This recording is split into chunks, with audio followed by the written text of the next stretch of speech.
kaya na ng hirap at kalungkutan. Mga pangarap ay nagiging kabiguan. Walang malapitan at walang mapuntahan.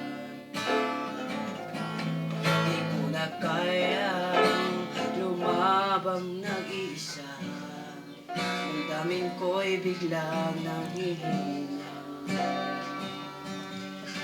Problema ay hindi ko na kaya lutasin.